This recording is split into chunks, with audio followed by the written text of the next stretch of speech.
Hello, Culture Matters podcast. We have a special treat today. Here, before I share our guest with you, here's a quote just for this episode.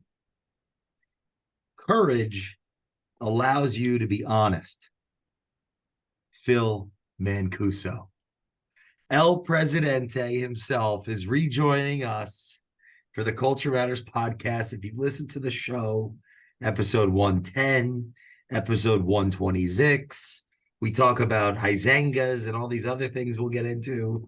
I'm saying that right. But in 2008, I think it's 2008, it's 2014, 16, October of 2019, 2020, 2023, this man has been ahead of the curve. He would be, Malcolm X curb stomping competition if we were taking that type of aggressive metaphor, just ahead of the game always, and just a pleasure. Not a one-dimensional man like Herbert Marcuse, plays guitar, reads books, write essays on Faulkner. Just, you got to listen to this show because he's just the best. And today we're going to get into the stories. A Renaissance man. Yeah, Renaissance man, speaks some Spanish. Thanks for coming. Mucho trabajo, poco dinero. What can I say? Turnaround King, Carl Icahn coming for you. President EPM and really just an amazing guy. Thanks for coming back, Phil. Well, that's a hell of a build up. Thanks for having me again. Always love bullshitting with you. So when you have an opportunity to do that, why not? I was listening to our episode 126. Okay. And you said courage allows you to be honest. Yeah. And the quote that I had picked, Churchill, I just threw it out and went with that. So what do you mean by that? Well, I mean, look, if you're being or portraying or conveying your authentic self, right? Then good, bad, or otherwise, it can't be wrong. That's who you are. And to portray, convey anything other than that means that you're afraid to be your authentic self. You're afraid to be judged. You're afraid to fail on that basis. You're afraid of the implications of someone not agreeing with your thoughts or your thought process or your beliefs. This could mean 100 different things. And so, yeah, I mean, it's about fear. And we actually talked about this recently. And look, for all intents and purposes, and you joke about Heise's Deli or the record paper route when I was in fourth grade, or probably fourth through eighth grade or whatever. But I mean, the mortgage business is the only business I've ever known. Wow. Certainly as an adult. And so make no mistake, I love it through and through. I love what it represents. I love what we do for people. I love the challenge of it. I love the excitement of it. I love everything about it. I love when you win, celebrating the wins. But, there's an element to it that I don't think only manifests in this industry. I think anytime you're selling something, which is pretty much every business, right? There's this potentially can creep in, but more so in our industry because it's very much a pipeline industry, right? And you just take, let's just take, forget about the lead aspect of it for a second. Just sort of take the traditional purchase loan officer who gets their the so-called leads from realtors. You first work the realtor circuit and find referral sources if they're not handed to you. And then those referrals from that referral source could be 3, 6, 9, 12 months out. And then you get into contract on a house, but you don't close that day. It takes days, weeks, months to close. And then once it closes, you may or may not be comped, or depending on your role in the business, certainly if you're ownership or potentially executive, you might not get comped until the loan is disposed of, as we call it, in the secondary market. And then beyond that, it might even be even further down channel from there, because maybe you're securitizing and there's a servicing element to it. So, I mean, this is just sort of the ultimate pipeline business. There could be days, weeks, months, even years between that first action you take and actually getting the paycheck. And so consequently, what that lends itself to for those, the weaker among us, is that apprehension, to be honest, because of the fear of failure.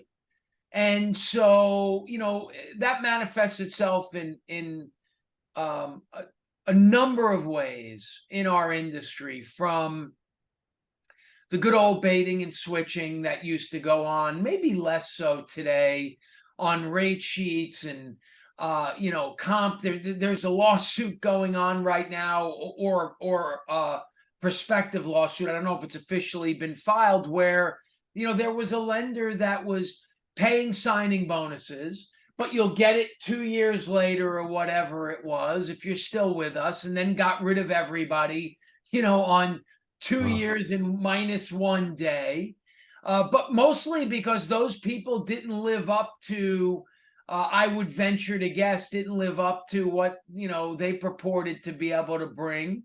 Maybe because of their own devices, or just that the market went to shit. And just all of it because nobody was being honest with each other, right? I'm trying to get a signing bonus because I don't want to wait for my money, and because I'm afraid that I might not ever get my money, and I'm not going to pay it to you on the barrelhead because either I can't afford to, or I don't want to, or I don't believe that you're going to. And it's just one big lie. And I know that that's a strong word, and maybe that's not how they saw it, right? But that's ultimately what it is. Because to me, you should be paid for a hard day's work, whatever that means. And anything outside of that, either you're lying to me or I'm lying to you. And ultimately, how we interact with our borrowers, with our referral sources, with each other, tends, by the most courageous, to be rooted in truth, and by the least rooted in a lie.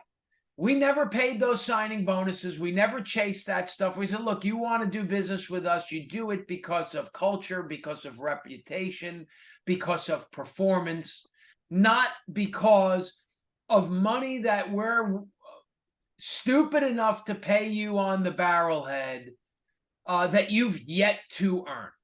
We've just never embarked upon that, upon what we call these so-called 90-day rate. Oh yeah, this is our rates. These are our rates. This is our rate sheet. And then you pull the wool out, the rug out from under them after you have them, hooked in. Again, another trick that folks pull. And it's all because you're afraid to lead with what your strengths actually are. And if they're not sufficient, that's your problem. Go fix that. And if it's not enough to get the heaviest hitter in the industry, then guess what? You're not there yet. You're not ready yet. So I don't know. I think that if you're strong enough, if you're courageous enough to face the reality of you, then you can convey that in an honest way and live with the good, the bad, and the ugly. What do you think of the Lord Acton quote? Power corrupts, absolute power corrupts absolutely. I totally believe that. I have to tell you, 35 years, and I've seen some folks become incredibly successful, whether it be intentionally, unintentionally, despite themselves, because of their actions. And I have to say, in an unscientific way, 5-1, 8-1, 10-1, that success has corrupted more people than it's made them good. Overwhelmingly. So you have that. I mean, and that's sort of the flip side of it, right? I mean, and yeah, there's mistruths in that corruption, no doubt about it. But I haven't necessarily seen it manifest itself that way so much. I think that it's just more the 7 deadly sins. The manifestation of that absolute power has really been more in the so-called 7 deadly sins. And yeah, there's a sprinkling of dishonesty in there. Make no mistake about it. But it's just more. What I have found in those scenarios is typically it more takes those people down than the people around them. That's what I've ultimately seen. Why do you think that is? Well, particularly in this industry, it's not one of solitude. It's not one of one person being able to carry the load, generally speaking. So that means that you are forced to surround yourself with good people, qualified people, people that, dare I say, might be more competent than you. And usually their feet work. That's funny. So unless you break their kneecaps. And that happens sometimes. So yeah, I think that's why, in my experience, that formula generally doesn't work. If you were to outline mom's values, dad's values, draw a line, in the paper here, what were mom's, what were dad's of the Mancuso household? Yeah, I don't know that it's anything that we ever really discussed, I have to say. But in terms of actions, and I've told this story before. I mean, my father's business was great until it wasn't. And instead of just going bankrupt, or instead of just screwing every creditor, business associate, counterparty, what have you, he did the absolute opposite. Wow. And, at his wake, I had several folks come up to me and say, he reached into his own pocket to help me when I know that it was either he couldn't or it was difficult. And so, I mean, look, to maybe potentially put a nice little bow on your lead, I think that the courage, that he displayed in being willing to do the right thing at his or our expense, what is winning? Is winning the fact that I sort of live every moment trying to make his legacy, proud. If that's winning, then he won. If I look at humbly the way my kids behave and conduct themselves, that's winning. They're good kids. Not perfect by any stretch of the imagination. Drive me crazy all the time. In moments, not as ambitious as I was at their age. But in terms of and I've said this and I've said this many times, and it's humbling that when, Mike Cordes mentions this, and he's mentioned it a few times, but when I say that, certainly I care more about my family's interests, but I put your family's interests first. I see that in my kids, and that was my father. So I would say that, sort of the overarching value, one of selflessness. Again, a story I always tell was, on Christmas Eve, he and my uncle would always go out to buy that one more gift because it was never enough. And that's something that my kids to this day will always ask about is, hey, are we going to go out and get something for mom or what have you on Christmas Eve? I think for my mother, she was always a doer. So, and don't get me wrong, there was certainly, and it's sort of that Italian mother, that selflessness of, being, kind of the rock of the family. I don't know that was quite the case in the Rockwellian way, these defined roles, and dad comes home and smokes a pipe on, in the Barca Lounger, and while mom puts, dinner on the table. And, I don't know that it was quite that, but, there were elements, of that in the nuclear family sense. Do you think they shaped you? I mean, I don't know how they couldn't. How intentionally that was or wasn't. And to what extent they did or didn't. Tough to say. In a lot of ways, I'm very, very different. And in the same ways my kids, at least on the surface and at an early stage are much different than me. How old were you when his business went under? Early 20s, 20-ish, 2021. Because I'm trying to think, he passed away when I was 25, and I'm just trying to think how many years he was where I forget the name of the company that he was at. 2, 3, 4 years, something like that. What so business 20, was he in? 21, 22. What business was he in? Embroidery. He owned this.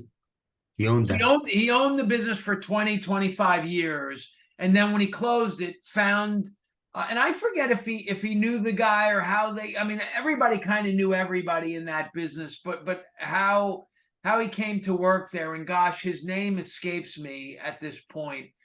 But it was a real, it's one of those things, and this has happened probably twice that I can think of, where, you just do everything in your power to avoid something. And then when it happens, you're like, holy shit, I wish this would have happened sooner. And the one was, my father going to work for this company was the best thing that ever happened to him, at least, for the last decade. If, had it maybe not, early on in the business, certainly. But I would tell you, if had he gone to work there in the 5, 6, 7 years sooner, one, he might have lived longer, but two, would have been much happier and wealthier. And then the other one, I've talked about this too. My grandmother, I did everything humanly possible to keep her in the house and not go into an assisted living. And she went there, found 2 or 3 great friends, and wish we would have done it sooner. And we saw her even more frequently because she was in Wayne.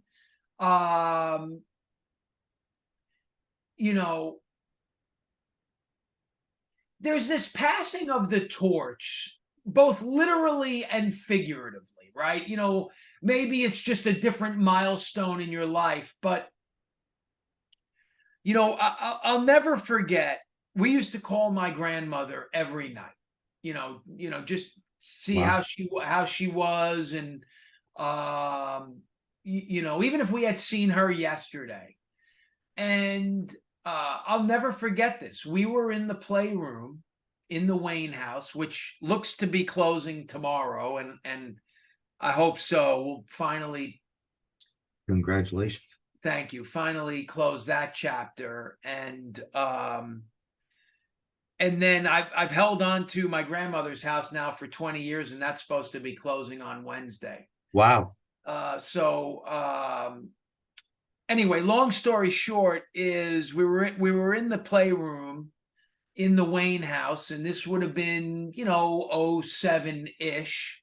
So kids are 2 and 5-ish. And my grandmother says, she hears the kids playing in the background, and my grandmother says, "Don't call me every night. You know, live your life for those kids." Wow. And I think that that's always been the Mancuso way, is, you know, really, you know, kind of care more about the next generation, leaving a better life for those kids, and doing it,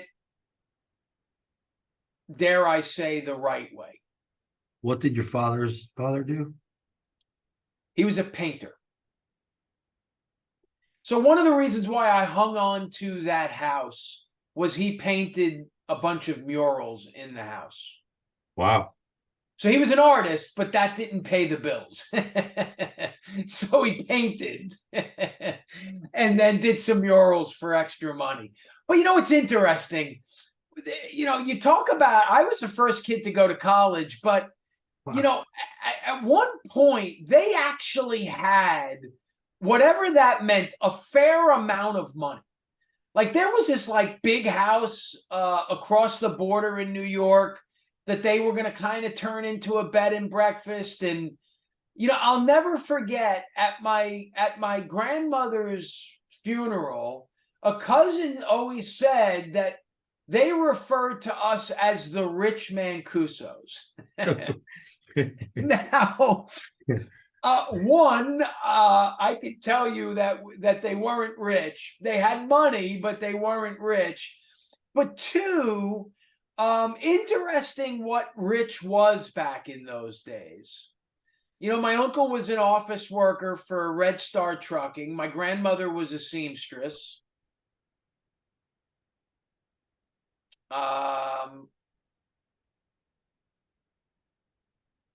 But yeah, interesting.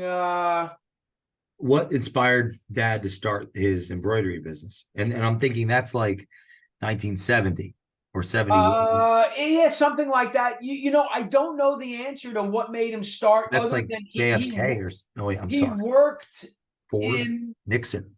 yeah, he worked in that industry. So now why, so you couldn't make money working in the industry, really. So that would be the impetus behind starting the business. What got him into the field? You know, I really don't know. You know, I have to say, and go back to, you know, that sort of Rockwellian vision of the nuclear family. We never really had super deep conversations as a family. You know, it was we, and to this day, and I'd like to think we like the simple things in life. A meal well cooked, a drink well made or poured. That restaurant, wherever the hell we were, that was cool. Chatham's Place, Oh, you know. man. Yeah.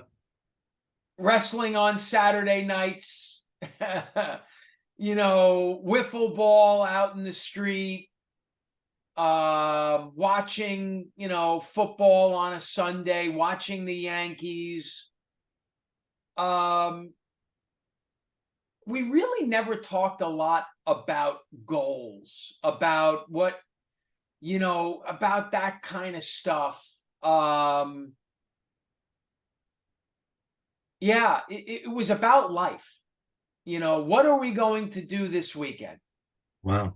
I mean, like, you talk about what was a Saturday growing up. It was waking up at 2 o'clock in the morning and going to the Flatbrook or the Beaver Kill in New York, or even further north, and going fishing all day, Wow. during fishing season. And you get there, you'd fish for about an hour and a half, have breakfast, fish for another hour and a half, come back, take a nap because you were dead tired.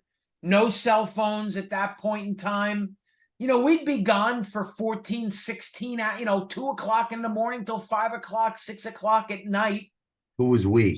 7 o'clock at night. Most times it was my father, my uncle, and myself. And then Oh, sometimes my grandmother and my mother would accompany us. And maybe it was Uncle Sal, could be, maybe there were times where other, Roger, but for the most part, it was just the three of us, or then my grandmother and my mother. Now, earlier in life, before now, I didn't know either of my grandfathers, but earlier in life, would have been, them. It would have been my grandfather and the dogs. They had wine Maranas, and it would have been them, and it would have been, uncles.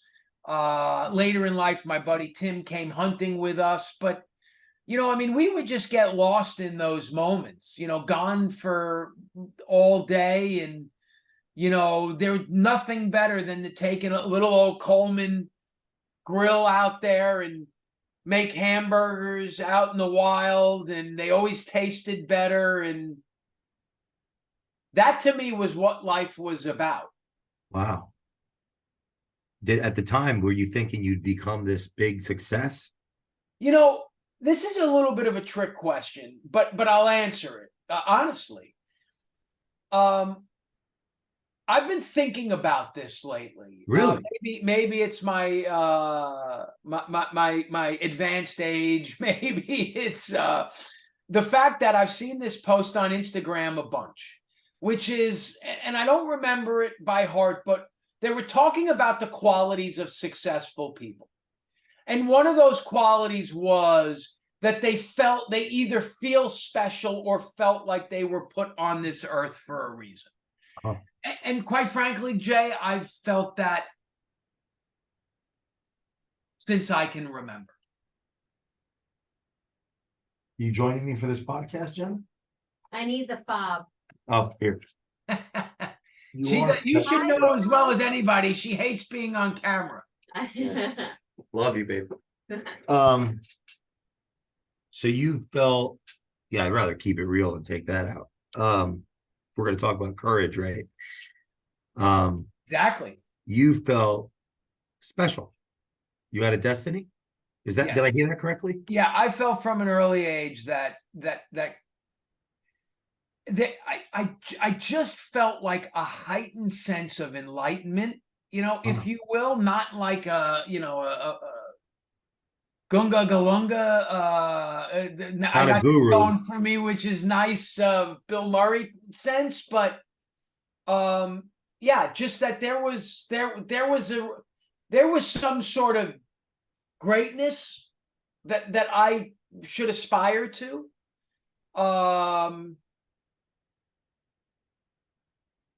Yeah. Is there a lesson in that? Well, I mean, let's put it this way. And I think that, and they mentioned three things. I think the other one is, either you have this sense of inadequacy, I think is another one, and so I think that the lesson is if you set a really high goal for yourself and you realize that, maybe you don't hitting it's hard, or you're not hitting it, or you feel like you're not doing enough to hit it, you end up hitting it. Yeah. Yeah, I mean, sure. The whole shoot for the moon and fall among the stars stuff. I mean, look, I'm going to run a 4-minute mile, right? That's lunacy. That's idiocy. right? I'm not gonna run a fucking 7-minute mile. I 12 don't- minutes. all the training in the world, I'm not running a 7-minute mile. So like, yeah, I mean, dude, we've got to be careful with some of this that we talk about, that we see, that we watch, that we consume, that we regurgitate, or that maybe even we profess, right? Is, just get wrapped up in, you can do it, you demand more of yourself, and, visualize and look, it's not that easy. And as Judge Smales once said, the world needs ditch diggers too. I think that there has to be some degree of honesty to come, to tie, weave that in here. You've got to be honest with yourself and say, push, aspire. Yeah. I can't dunk a basketball. I'm probably not going to play in the NBA. Where did your mind come from? Yeah, that's a great question. I'm,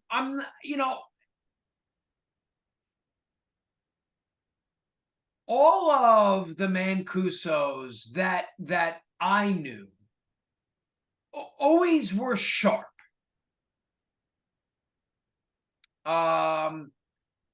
So, I think that my sense is that, it probably comes from there.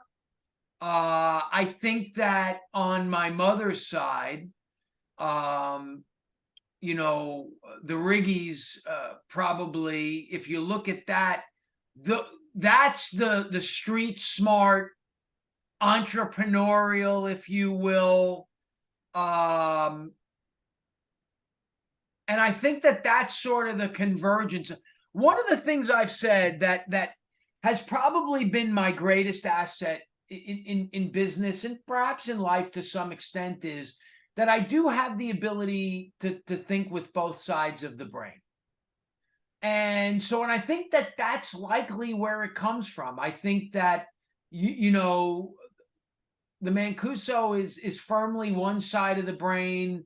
Mancuso, Sakiri, the Hronchik, Riggy is the other side of the brain. And, I don't know, somebody waved a magic wand and it met, pretty nicely in the middle. But, when I say pretty nicely, I mean, it's like, well, here's what we don't know. What we don't know is that I actually fucked this whole thing up. Maybe I should be a billionaire.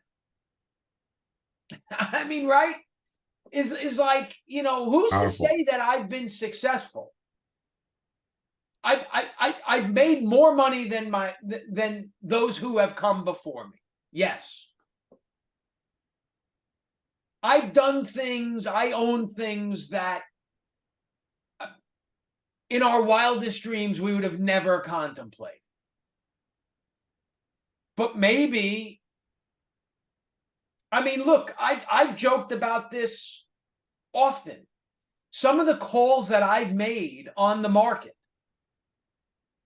I should be a billionaire, theoretically. Yeah, like Bill Ackman pandemic. Bill Ackman shorting the S&P, $2 billion. I said to my buddy Frank, who manages this my portfolio, Right, yeah. Back in June, July, whatever it was, we were 2 weeks early. I called him and I'm like, sell all the stock. I want to be early. I don't want to be late. I think the market dropped 12 points, 10, 12 points since I said that. I missed 2 points in the run. You know what that made me? Basically zero, right? I saved some money. Sure. Right? It's like, and I'm sure that there are people that made hundreds of millions, if not billions, on that drop. So it's like, yeah, I don't know. Maybe I fucked all this up on top of it, and so who knows? Do you think we have enough of a runway? Like Buffett became a billionaire at 51 or something. And now he's like, crushed that. That's like a rounding error on the balance sheet at 93. I think he turns 94 on August 30th of 2020. That was bothering. I just noticed that was tripping. Yeah. So, that 50 would, Buffett, right? He's really, there's no one ever that's lived like him. So comparing ourselves to him, it seems to be self-defeatist. But if we look at his trajectory, right? In the early 50s, he got the billionaire status. And the market cap of Berkshire is in the close to $1 trillion, but the real intrinsic value could be argued far beyond that. At 94, turning 94, I'm pretty sure he's turning. Yeah, because Charlie's turning 100 January 1st, 2020. Is there any thought that there's time? I mean, look, that the best days could be ahead, because you've had big wins in your career. Yeah. Money Store, EPM, best days. Venga's 2000, Heise's 2000, the breads, croissant sales. The Old Dutch Bakery. I mean, if you actually weighed that versus shop. If you weighed that October in 2020, 2019, you weighed those two sales, I think per capita, the Baker sales might even been your biggest. They might have been. Or, by the way, 2018. 2018, we sold that. That was yeah, okay. So yeah. So here's what I'm gonna say is look, probably time. Do I think the best is yet to come? Certainly a very, very distinct possibility. Super excited about all the stuff we have going on. Here's why I probably never would be a billionaire. I love life too much. It's my greatest strength and probably my greatest weakness. I'd spend it. And that's not to say that I just spend. But what I don't know that I'd allow myself to get to that point, right? I mean, I think that if you were to say to me, just on a surface basis, what's the difference between me and Warren Buffett? It's like, he just wants to collect money from it, what best I could tell. Yeah, he's working. It's like, living in the same house, driving a shitty car or whatever, no disrespect to whatever car it is that he drives. It's like, why make this money? Why? So, would your book be called I Love Life Too Much? What would your book be called? The first book. Well, that's a great question. Fuck you. Yeah, I mean, first, I don't know, but fuck you, unplug. Even First I Don't Know is a great title, because all the people that know something I learned from you, you're like, it's not the sciences. There's subjectivity here. It's something you've. So First I Don't Know is like, that would be a powerful one for. Stop it. Stop it would be one. Come on, just stop it. Come on. Come on. That might be instead of stop. Come on. Those are chapters, to say the least. Yeah. It's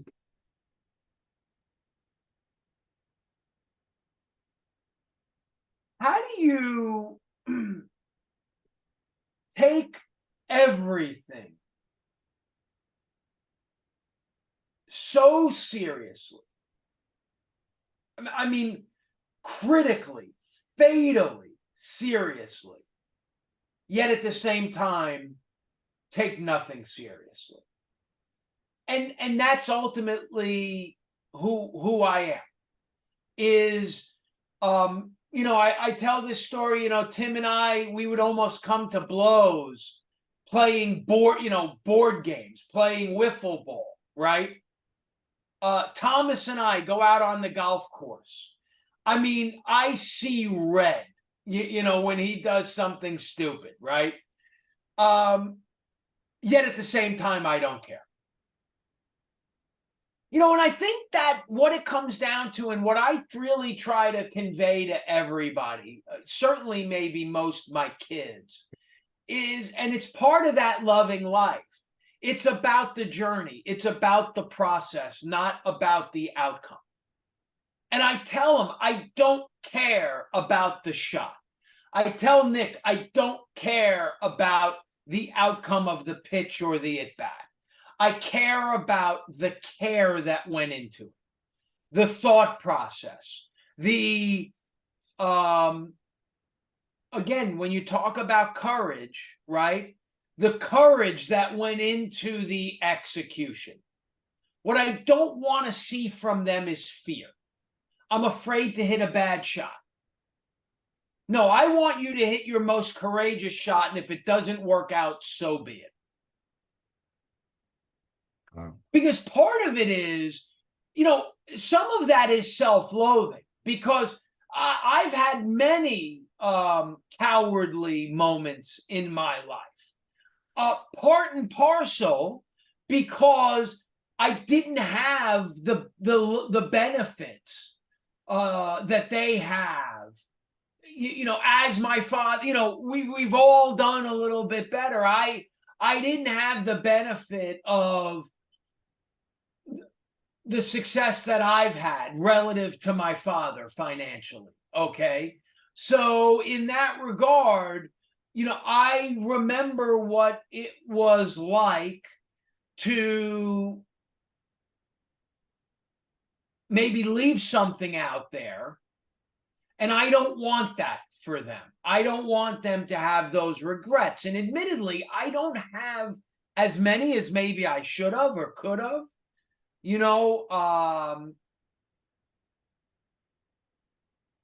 And certainly at the beginning of my career, I was ruthless in that regard. I had no regrets. And I actually just joked about this recently. I mean, somebody looked at me the wrong way, I quit on the spot. Fuck you, somebody else will pay me more money. But then when the kids were born, responsibility creeps in. And there are some things that I'd probably do differently, if I knew then what I know now. And I don't want that for them, and so in that regard, I really try to impress upon them to not focus on the outcome, but focus on the process or the effort. And that's where you have to be perfect, is in the intentionality of that effort and that process. Nietzsche said, he who has no father must create one. Was your father's passing formative in your journey? I mean, I don't know how it couldn't be. Boy, that's tough to say. It's a long time ago, and it's probably a period of time that you like to try to black out a little bit, right? I know that there were a couple of years there where I was a bit directionless professionally. So you talk about, hey, how did that event sort of codify things? If anything, initially in a negative way. I would say, probably the bigger event was Nick's birth, because that's when I feel like I fully got myself back. There's no doubt that a part of me died the day my father died. And there's no doubt that it was, reborn the day Nick was born. Wow. I ask selfishly because, so we have someone share something. At that same age, I became estranged from the only father figure I ever had. And that's when I really took on the next persona. And then I've yet to break. So maybe this is inspiration for me to bear some offspring. I mean, I certainly wouldn't discourage that. It's been the greatest accomplishment of my life. I mean, look, when we talked about the dinner table conversation not being super deep and just really about life, that is the common thread for me is family and not just blood, right? Because I hate to say family and friends, because my friends who are my family aren't my friends, they're my family. Family for me is just the overarching, the motivating, the undying, factor, thread. There's nothing that really matters more in every sense of the word, and mostly because of the journey, the experiences that are shared. So I kind of look at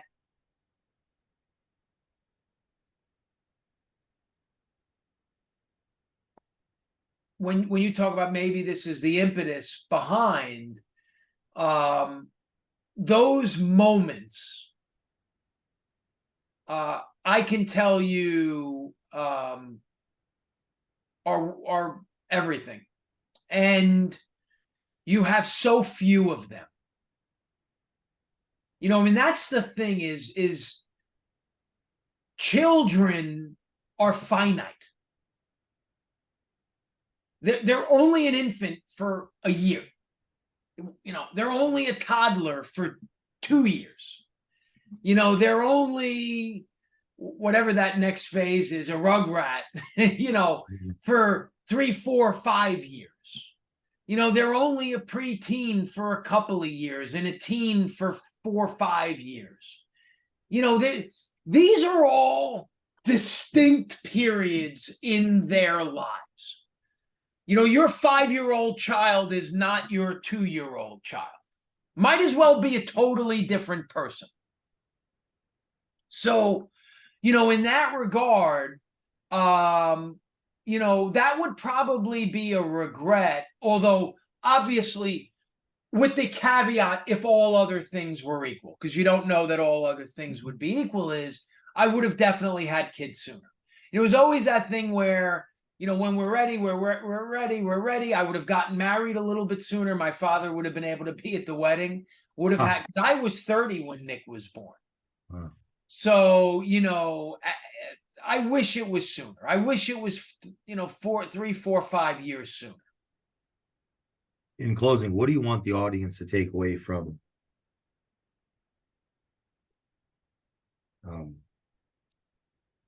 I love life too much? Fuck you. I mean,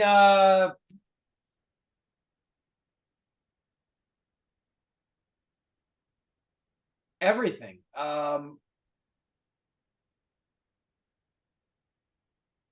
If you are the type of person that only cares about tomorrow, stop. Live for today. If you're the type of person that only cares about themselves, only acts selfishly, you're missing the joy, the selfish joy in sharing life with others.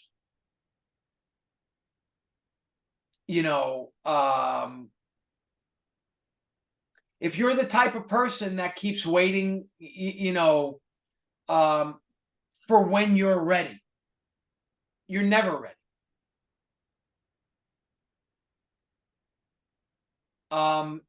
If you're the type of person that doesn't care about important stuff, about business success, you just want it to all be fun. Again, you're missing the fun in success, the fun that success generates.